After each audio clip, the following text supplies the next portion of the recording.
My sister was in the passenger seat and my mom was driving, and I just said, you guys are gonna think I'm nuts, but this is what's going on, and I told them exactly what I just told you. And at the exact same time, both of them looked at each other, and they couldn't even believe it because she was seeing the exact same thing.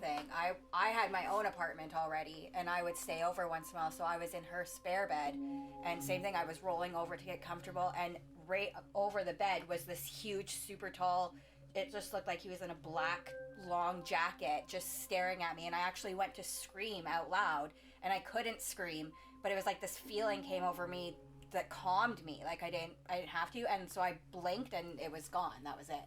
Really? Yeah. And I said the same thing, like I say like a fisherman coat or like a long house coat, something. Yeah.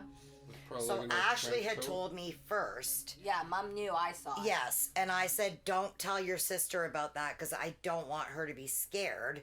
And then a few days later, she told us the same story. And I'm like, all right, now we have to say that you're both seeing this thing. And we couldn't explain it. And you couldn't see his face. No. Not because he was too tall that his head was cut off or something, but it was like you could feel how tall he was and like how wide he would have been and like what he was wearing. Staring, like standing over, like he was bent over, like staring. He like never he was that over tall, me. 'cause he was right over top of my bed. Yeah. Staring at me. And he was never over me. He was just standing in the darkest corner of my room every single night by my closet. Every night.